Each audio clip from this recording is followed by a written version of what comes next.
ভোটের সময় প্রার্থীকে দেখতে চায় দেশের মানুষ। পিআর দাবি করে কোনো লাভ নেই বলছে বিএনপি। বিদ্যমান সংবিধানের অধীনে ভোটে অংশগ্রহণ নিয়ে সংশয় এনসিপির।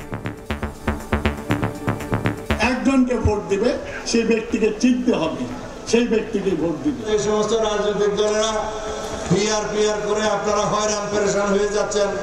আসুন আলাপ আলোচনা করি। জুলাই সনদ বাস্তবায়ন না করে নির্বাচনের দিকে অগ্রসর হয়, সেই নির্বাচনে জাতীয় নাগরিক পার্টি অংশগ্রহণ করবে কিনা সংশয়ের জায়গা রয়েছে।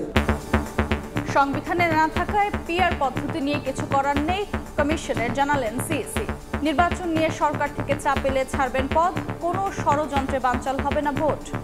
পিআর পদ্ধতি তো বিভিন্ন রাজনৈতিক দল দাবি করতেছে, এটা তো আমাদের কনস্টিটিউশনে নাই। আমরা শাসনতন্ত্র এবং আইন দ্বারা গাইডেড, এর বাইরে আমরা যেতে পারি না। ফেব্রুয়ারি মাসে নির্বাচন করতে আমাদের কোনো ধরনের অসুবিধা হবে না। ঢাকায় পৌঁছে এনসিপি, জামায়াত ও বিএনপির সঙ্গে পাকিস্তানের উপপ্রধানমন্ত্রীর বৈঠক। নির্বাচন, বাণিজ্য, প্রতিরক্ষা ও সার্ক নিয়ে আলোচনা। উঠেছে ৭১ প্রসঙ্গ।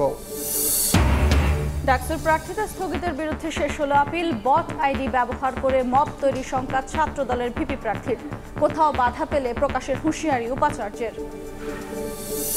এবং কাগজে কলমে আটকে প্রত্যাবাসন, ৮ বছরেও রোহিঙ্গারা ফিরতে পারেনি নিজ দেশে। আন্তর্জাতিক সম্মেলন ঘিরে ফের আশার আলো, বাংলাদেশের নিজস্ব রোডম্যাপ তৈরির তাগিদ।